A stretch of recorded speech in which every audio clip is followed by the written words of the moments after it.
ಎಲ್ಲ ರೈತ ಬಾಂಧವರಿಗೆ ನಮಸ್ಕಾರ. ಈ ದೇಶದ ಬೆನ್ನೆಲುಬು ರೈತ. ರೈತನಿಗೆ ಭಾಳ ತೊಂದರೆಯಾಗಿದೆ. ಅದಕ್ಕೋಸ್ಕರ ಇದು ನನ್ನ ವಿಚಾರಗಳನ್ನು ಸರ್ಕಾರ ಕೇಳೋಕ್ಕೆ ಇಚ್ಛೆಪಡುತ್ತೇನೆ.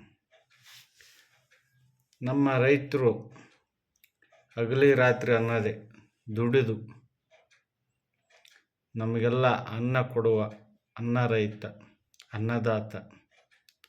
ಅಂಥ ರೈತನ ಬಗ್ಗೆ ನಮ್ಮ ಸರ್ಕಾರ, ಹಿಂದಿನ ಸರ್ಕಾರನೂ ಏನೂ ಆಲೋಚನೆ ಮಾಡಿಲ್ಲ, ಈಗ ಬಂದಂಥ ಸರ್ಕಾರನೂ ಏನೂ ಆಲೋಚನೆ ಮಾಡಿಲ್ಲ. ಯಾಕಪ್ಪ ಅಂತಂದ್ರೆ ಒಂದು ರೈತರ ಬಗ್ಗೆ ಒಂದು ತಿಳ್ಕೊಬೇಕಾಗಿದೆ. ಯಾವ ಥರ ತಿಳ್ಕೊಬೇಕಾಗಿದೆ ಅಂದರೆ, ರೈತರು ಎಷ್ಟು ಕಷ್ಟ ಇದೆ, ಅವ್ರಿಗೆ ಏನು ಮಾಡಿದ್ರೆ ಕರೆಕ್ಟ್ ಆಗ್ತದೆ. ಈಗ ನೋಡಿ, ಬೀಜ ಗೊಬ್ಬರ ಭಾಳ ಅಂದ್ರೆ ಭಾಳ ಕಷ್ಟ ಇದೆ. ಬೀಜ ಸಿಗೋಲು, ಕೇಳಿದಂಥ ಗೊಬ್ಬರ ಸಿಗೋಲ್ತು ರೈತರಿಗೆ. ಇದ್ರ ಬಗ್ಗೆ ಸರ್ಕಾರ ಭಾಳ ಒತ್ತು ಕೊಡಬೇಕು. ರೈತರು ಬೆಳೆಯೋದಕ್ಕೆ ಏನು ಸಹಕಾರ ಬೇಕು ಅದು ಸರ್ಕಾರ ಮಾಡಿಕೊಡ್ಬೇಕು. ರೈತರು ಬೆಳಿತಾರೆ, ಕಷ್ಟಪಟ್ಟು ಬೆಳಿತಾರೆ, ಹಗಲಿ ರಾತ್ರಿಯಲ್ಲೇ ದುಡಿದು ಬೆಳಿತಾರೆ. ಅದಕ್ಕೆ ಅಟ್ಲೀಸ್ಟ್ ಬೀಜ ವ್ಯವಸ್ಥೆ, ಗೊಬ್ಬರದ ವ್ಯವಸ್ಥೆ ಮಾಡೋಕ್ಕಾಗಲ್ತಂದ್ರೆ ಹೆಂಗೆ? ಸರ್ಕಾರ ಆಲೋಚನೆ ಮಾಡಬೇಕು. ಸರ್ಕಾರಗಳು ಆಲೋಚನೆ ಮಾಡಬೇಕು. ಯಾವುದೇ ಸರ್ಕಾರ ಇರಲಿ, ಯಾವ ರೀತಿ ಆಲೋಚನೆ ಮಾಡ್ಬೇಕಪ್ಪ ಅಂದ್ರೆ, ನಮ್ಮ ಕರ್ನಾಟಕದಲ್ಲಿ ಎಷ್ಟು ಜಮೀನಿದೆ, ಯಾವ ಭಾಗದಾಗ ಏನೇನು ಬೆಳಿತಾರೆ ಅದನ್ನು ಸ್ವಲ್ಪ ಲಿಸ್ಟ್ ಮಾಡಬೇಕು. ಈ ಭಾಗದಾಗ ಇದು ಬೆಳಿತಾರೆ, ಈ ಭಾಗದಾಗ ಇಷ್ಟು ಎಕರೆಗೆ ಎಷ್ಟು ಗೊಬ್ಬರ ಬೇಕು, ಎಷ್ಟು ಬೀಜ ಬೇಕು, ಅದನ್ನ ಮೊದಲು ಅರ್ಥ ಮಾಡ್ಕೋಬೇಕು ಸರ್ಕಾರದವರು. ಅದನ್ನ ಅರ್ಥ ಮಾಡ್ಕೊಂಡು ಆನಂತರ ಒಂದು ರೈತರಿಗೆ ಏನು ತಿಳಿಸ್ಬೇಕಪ್ಪ, ಒಂದು ವರ್ಷ ಮುಂಚಿತ ಪಟ್ಟಿ ಮಾಡಬೇಕು. ನಾವು ರೈತರನ್ನು ಸ್ವಲ್ಪ ದಯವಿಟ್ಟು ಗಮನ ಇರಲಿ. ನಾವು ಏನು ಬೆಳಿಬೇಕು ಅನ್ನೋದು ಒಂದು ವರ್ಷ ಮುಂಚಿತನ ವಿಚಾರ ಮಾಡಬೇಕು.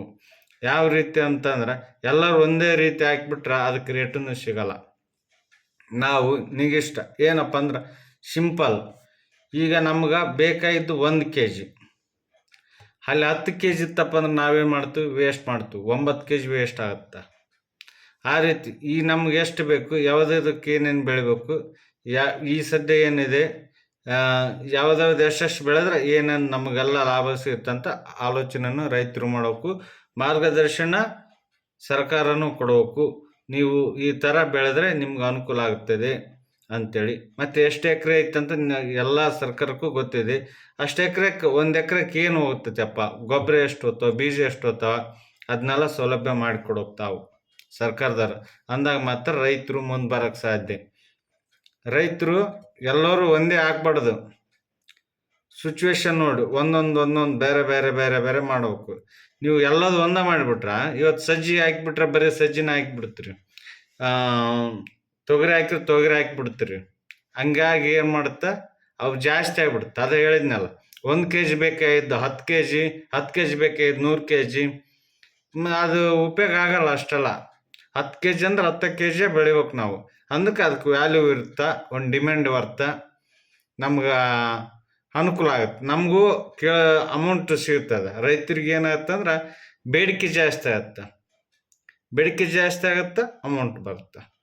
ಹಂಗೆ ಮತ್ತು ಬೀಜ ಗೊಬ್ಬರ ರೇಟ್ ನೋಡಿದ್ರಿಲ್ಲ, ರೈತರ ಮಾಲ್ ನಾವೇನು 1 ವರ್ಷಗಟ್ಟಲೆ ದುಡಿದು ಅವನ್ನೆಲ್ಲ ಸುಮ್ಮನೆ 1000, 1500, 2000ಕ್ಕೆ ನಾವು ಮಾರ್ತೀವಿ. ಒಂದೊಂದು ಚೀಲ ಗೊಬ್ಬರ 2000, 2500 ರೂಪಾಯಿ, 1800 ರೂಪಾಯಿ ಹಂಗೆಲ್ಲ ಆಗ್ಯಾವ. ಬೀಜ 1 ಪ್ಯಾಕೆಟ್ 3 kg, 4 kg 400, 500, ಸಾರಿ ಇನ್ನೂ ಜಾಸ್ತಿ ಅದು 2400. ಹಂಗೆ ಆಟು ಅಬ್ಬಾ. ಇಲ್ಲಿ ನೋಡಿದ್ರೆ 1 kgಗೆ 100 ರೂಪಾಯಿ ತೊಗೊಳಂಗಿಲ್ಲ ನಮ್ದು. ಅವ್ರದ್ದು 1800, 2000, 3000. ಹಿಂಗಾದ್ರೆ ಅದಕ್ಕೆ ರೈತರು ಭಾಳ ವಿಚಾರ ಮಾಡಿ, ನನಗೆ ಎಷ್ಟು ಅನಿಸಿದೆ ಅಷ್ಟು ನಾನು ಮಾತಾಡಿದ್ದೀನಿ. ದಯವಿಟ್ಟು ಏನನ್ನ ಇದ್ರಲ್ಲಿ ತಪ್ಪಿದರೆ ಎಲ್ಲರೂ ಕ್ಷಮೆ ಇರಲಿ. ನಮಸ್ಕಾರ.